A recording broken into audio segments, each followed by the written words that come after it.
Iniciamos el programa de hoy visitando el proyecto La Luz 1126. Un modelo integral de vivienda vertical respetuoso con la arquitectura circundante, que representa el volver a modelo de vida barrial, pero adaptado a las nuevas necesidades de la población. Aquí, el arquitecto León Staines nos da un recorrido por el espacio y nos platica cómo nace el proyecto, qué necesidades cubre y el impacto de este en una ciudad como Monterrey.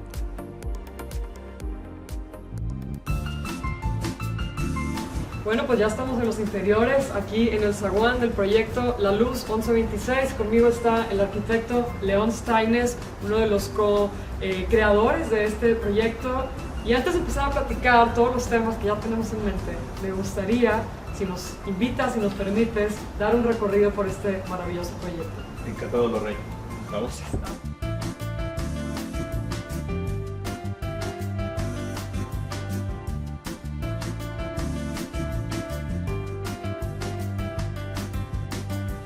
Bienvenida al primer espacio. Okay. Este, para mi gusto, es el departamento más interesante porque te voy a enseñar la sorpresa que tiene. A ver. Por favor. Gracias. Y aquí tenemos una de las Wow. ventajas que se obtuvieron, aparte de mantener la escala urbana y la escala humana, de cierta forma, al retranquear la fachada del edificio nuevo, pues también nos permitió tener este gran espacio para uno de los departamentos. Oye, además casi siento que puedo tener una conversación con el vecino de enfrente. Es parte de, ¿no? Tener como ese contacto con la calle, con la banqueta, con las personas que están ahí.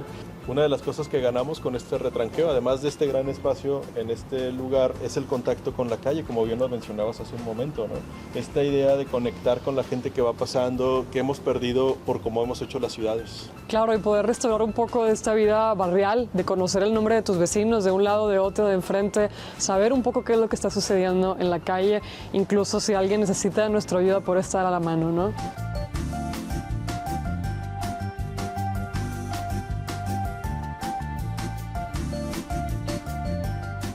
Y una de las cosas que queríamos provocar es que también hubiera puntos de encuentro entre las plataformas. Como puedes ver, estamos en medios niveles. Ok. Eso, por un lado, hace que sea más fácil subir para una persona adulta, pero también nos permite tener estos grandes espacios articuladores entre piso y piso, que son los servicios. Aquí tenemos un cubo de instalaciones donde se tienen las venas del edificio, y por otro lado se tiene el centro de lavado, donde puede haber aquí pues, todo lo que Lavadora, se necesita, secadora. y va a ser como el punto donde se encuentre la gente. Y además es colectivo, que eso también genera ciertas conversaciones entre los habitantes, hasta desde ponerse de acuerdo quién va a usarla, cuándo, a qué hora, y eventualmente, oye, préstame un jabón, yo te presto este, me hace falta. Vamos, como volviendo a la vida barrial, esa bonita costumbre que se perdió de, hijo, ve con la vecina y pídele un tarrito de sal, por favor, ¿no? Sí. Y que eso de alguna manera u otra reforzaba lazos comunitarios entre las personas que habitaban los barrios. Entonces, por un lado, exactamente, nos unen los servicios, pero por otro lado nos unen las vistas a la ciudad. ¡Wow!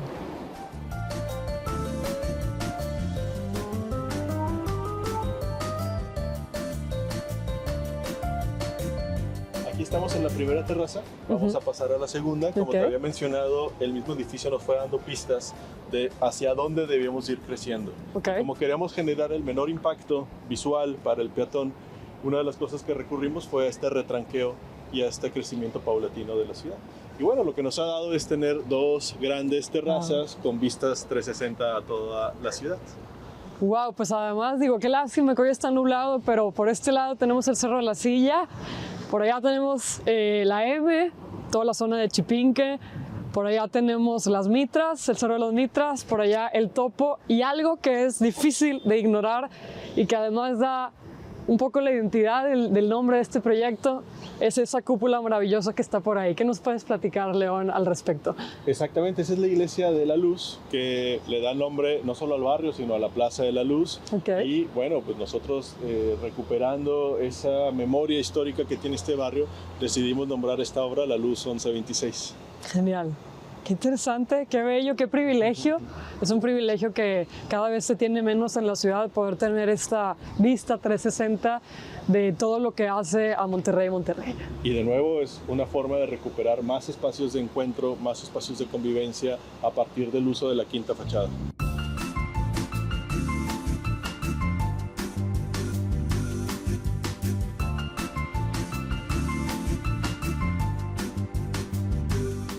Bueno, pues solamente tras haber recorrido y conocer los pormenores físicamente de este maravilloso proyecto, me gustaría, justo como decía al inicio del programa, retomar un par de conversaciones. Primero, y para los amigos que nos siguen desde hace varias temporadas en Convergente, en otra temporada tuvimos la oportunidad de tenerte a ti, León, como invitado en conjunto con otros colegas que se dedican y que se dedicaban a pensar la ciudad, a reflexionar sobre la ciudad desde la academia, desde el activismo y obviamente también desde una visión de usuarios, en un programa en el que hablábamos de las posibilidades de la ciudad.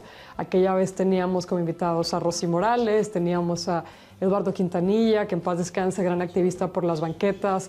También te teníamos a ti desde la perspectiva de la academia. Y esto lo hicimos, lo recuerdo muy bien, en el patio de una casa en el barrio del Nejayote, muy cerca de aquí, en donde hablábamos, de la vida barrial, hablábamos de la accesibilidad, desde la perspectiva de Rosy, de las banquetas, de las rampas, de las obstrucciones urbanas, y llegamos a ciertas conclusiones.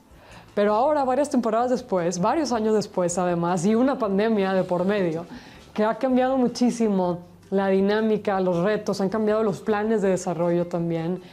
Nos interesa retomar este tema. En este mismo programa estuvimos hablando previamente con la arquitecta Selene Velázquez, que ella es no nada más una gran restauradora de materiales originales y construcciones originales del noreste de México, sino también una gran pensadora al respecto de la ciudad. Y con ella platicábamos cuáles son las posibilidades o cuáles son los retos que enfrenta el centro de Monterrey, que es todo un tema, para volverlo a habitar, porque estamos hablando de un centro que se está desocupando o que se está abandonando. Y en ese sentido, creo que el proyecto de la Luz 1126 responde a esa pregunta desde diversas perspectivas. Entonces, me gustaría, esto a modo de introducción, pero me gustaría, León, ¿por qué no nos platicas la historia de cómo se fue dando el desarrollo de este proyecto? Es muy interesante cómo haces esa narración de antecedentes históricos, porque si bien esa conversa que tuvimos en Convergente hace unos años hablaba más de cómo debía ser la ciudad, si hiciéramos una recapitulación ahora de lo que estamos discutiendo ahora es cómo puede ser la arquitectura. Uh-huh. Entonces, la ciudad y la arquitectura durante las últimas décadas uh-huh. Las hemos visto de manera independientes. Okay. Y yo creo que eso es algo que tenemos que volver a verlas de forma integrada. Tenemos que ver cómo una cosa complementa a la otra y cómo muchas cosas que la ciudad puede hacer por sus espacios públicos, por sus banquetas, por sus corredores, la arquitectura lo puede retomar y realzar a través de los espacios privados. Esta es una respuesta para eso. Okay. Haciendo vínculo con lo que mencionabas de Selene, que es una gran restauradora de inmuebles históricos, de inmuebles patrimoniales. Si bien no es una restauración como tal, porque hubo una parte de restauración en la primera crujía, como podemos ver en los materiales que están atrás, una recuperación, ¿no? La restauración está en la fachada, más puntualmente. Pero lo que tratamos de hacer es como una reinterpretación de la arquitectura del noreste a través de la recuperación del espacio que tenemos interno para la ventilación y la iluminación, y después de eso una lectura de cómo el espacio construido va a dialogar con la ciudad. Por eso son los retranqueos, por eso son los escalamientos, por eso son muchos elementos que podemos ver en toda la obra, tienen que ver inmediatamente con la ciudad. Al final, una forma en que lo describimos en uno de los concursos donde estamos inscritos actualmente con esta obra fue cómo este espacio es moldeado por las fuerzas que lo rodean. De alguna forma nos remitimos al contexto para empezar el proceso de diseño. Ok, me gusta esto que dices porque no es entonces como un ente extraterrestre que llegó y se impuso al proyecto bajo los caprichos de los promotores, del diseñador, del arquitecto, sino un proyecto que revisa muy bien qué es lo que está pasando históricamente, hablando de los materiales de construcción, hablando del diseño original de la fachada, pero también hablando un poco de las dinámicas del barrio. Estamos hablando obviamente de escalas, estamos hablando de tamaños de los niveles, de esto que platicábamos justo cuando estábamos subiendo la escalera, cómo las partes más que dan hacia la calle son un poquito más inferiores y luego van creciendo. de una manera que no se sienta como tan dramática, que cuando vas caminando por la banqueta no sientas así como una muralla gigante que está a punto de comerte, literal, ¿no? Entonces, creo que es como una fuerza muy padre no separar como el diseño arquitectónico del diseño urbano, porque al final del día cualquier proyecto de diseño arquitectónico no está aislado de su contexto. Y también tiene eso mucho que ver con la sociedad que formamos para este proyecto. En este proyecto lo hicimos en conjunto con Edith Cervantes. Okay. La arquitecta Edith tiene una minuciosidad para el detalle muy grande que lo lleva pues, a las expresiones que hemos visto ahora a lo largo de la visita. Y por otro lado yo pues empiezo a verlo desde la parte urbana y la respuesta que va a tener con la ciudad. Entonces hicimos un muy buen equipo en ese sentido porque abarcamos las dos escalas, la macro y después la micro. La de funciones, pero también la del detalle, la del contacto con la ciudad, pero también después la de los materiales y la relación entre ellos. Ese tipo de escalamiento ahora a la hora de trabajar en conjunto con otro profesional creo que ha dado muy buenos resultados. Es algo muy bonito lo que mencionas porque hay como una comunicación constante, como lo macro moldea y comunica con lo micro y lo micro moldea y comunica con lo macro. Es ida y vuelta, sí. Qué bonito, qué bonito. Oye, y bueno, ¿por qué no nos platicas ahora qué le espera al proyecto? ¿Cuáles son las aspiraciones del proyecto de la Luz 1126? Es pues muy buena pregunta. Ha tenido muy buena recepción. Estamos muy sorprendidos por la buena respuesta que ha tenido en el ámbito profesional. Okay. Nos fue muy bien en la Bienal. El edificio ganó tanto el Cali de Cristal por vivienda, por edificio de vivienda, como la medalla de oro, que es como, digamos, el ganador de la noche.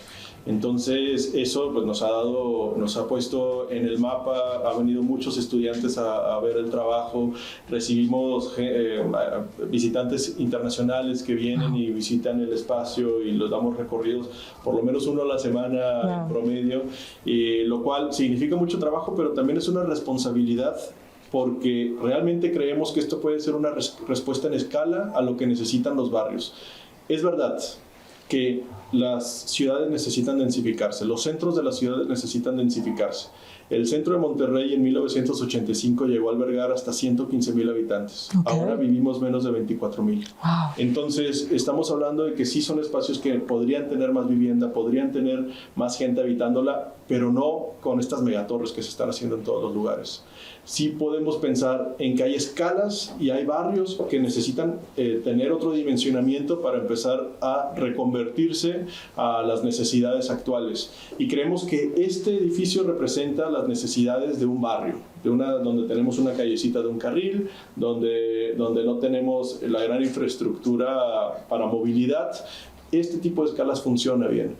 Va a ser muy diferente a Constitución, a Félix U. Gómez, ahí sí hagan las torres, ¿no? Pero en barrios sí necesitamos trabajar otro tipo de escala por respeto a la arquitectura, por respeto a la gente que vive aquí.